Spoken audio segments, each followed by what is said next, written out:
Hello, and welcome to the Blanca News Network, also called BNN. This is our show, The Blanca Show, and breaking news tonight, we have a special segment for you. It's about a special little molecule called Norepinephrine. We'll find out about the benefits, uses, history, application, future application, you know, everything. Blanca Tillage is on the case. Take a look. BNN was curious. What makes norepinephrine so special? Well, we interviewed Harvard graduate Patricia S. Smarty to find out. Smarty, what makes norepinephrine so special? Well, I think it's a combination of a lot of things. I mean, not only is norepinephrine, or noradrenaline as it's also called, a hormone found in the adrenal medulla, but it's also a neurotransmitter. And for our non-science viewers out there, what is a hormone and what is a neurotransmitter? Well, a hormone basically tries to keep the balance in your body. It's transported in your body through your blood, and it's distributed wherever necessary, like in your tissues. But a neurotransmitter basically stimulates a nerve response in your body. It's the chemical that sends messages between the neurons in your brain. So, for example, someone with depression, the neurotransmitters in their brain aren't communicating correctly. So how can norepinephrine be both a hormone and a neurotransmitter? Well, because it all depends on what part of the body releases it.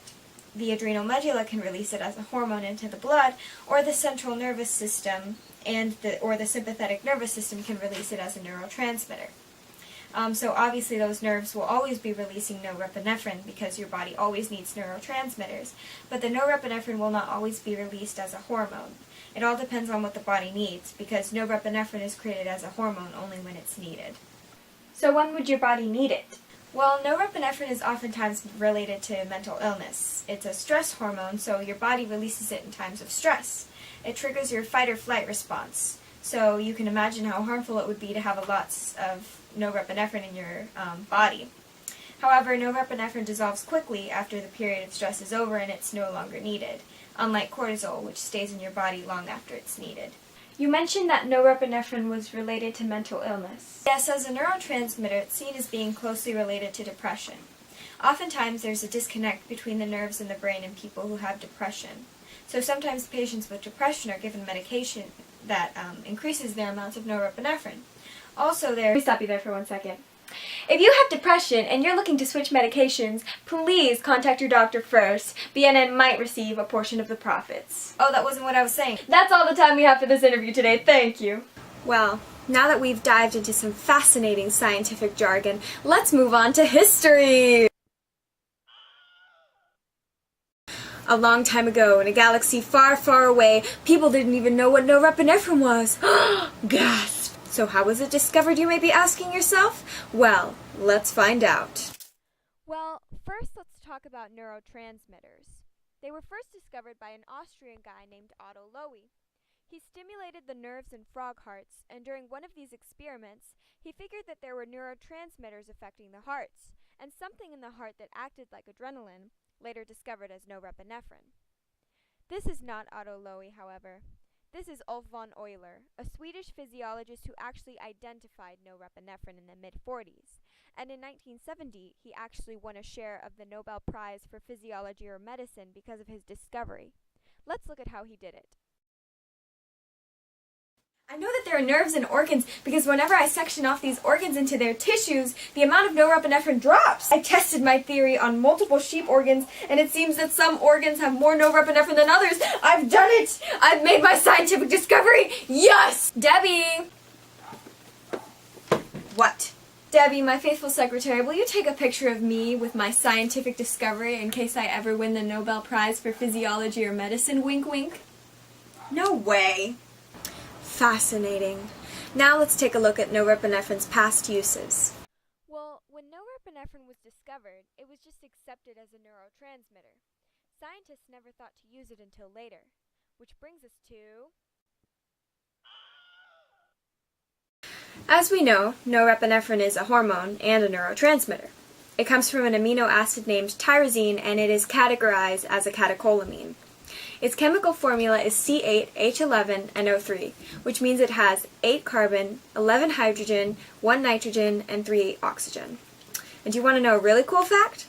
Only by adding one methyl group to the amine group of norepinephrine turns norepinephrine into epinephrine. Alright, now let's delve into the benefits and uses of norepinephrine. Norepinephrine is good for treating depression, so it can be used in antidepressants. One of its most effective uses, however, is helping with blood pressure. Norepinephrine increases blood pressure, so it is a good medication for people with low blood pressure. It is also used to maintain blood pressure when your body is in some kind of shock, like septic shock or neurogenic shock, and in these situations, it works better than dopamine. Norepinephrine is also used in vasoconstriction medications, like amphetamines, to treat people with hypotension, which is when someone has low blood pressure.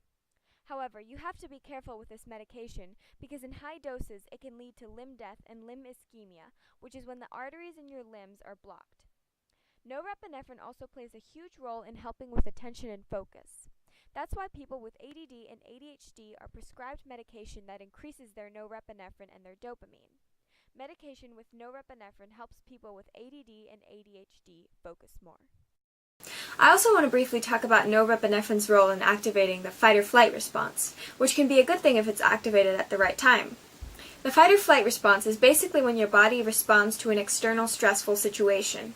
During this stressful period, your body releases norepinephrine and epinephrine, which causes your heart rate to rise, glucose to be released from the stores of energy, and the flow of blood to your skeletal muscles increases. This fight-or-flight response can be good if, for example, you're running away from a tiger. Then the norepinephrine will give you more energy and strength to run away. However, if you're just having a stressful day at school and you activate the fight-or-flight response, that's not very good, especially if you're chronically stressed. Your body needs to relax after such a period of high stress. If you don't relax, then that can cause long-term health problems. The fight-or-flight response can be especially harmful for someone with PTSD, who might constantly be in a state of fear or anxiety.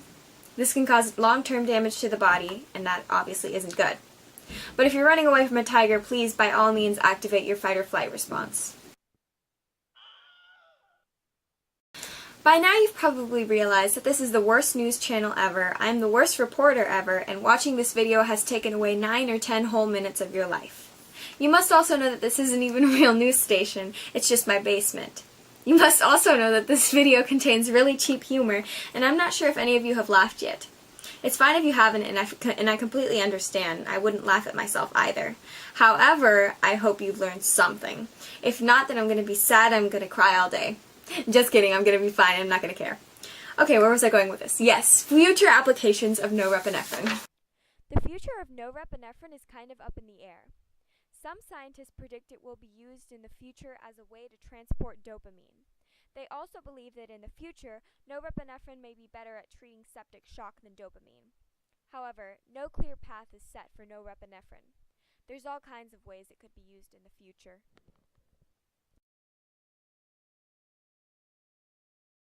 In conclusion, norepinephrine is pretty awesome.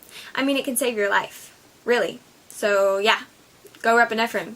Woo! This has been the end of our news segment. This has been The Blanca Show on BNN. Thanks for watching.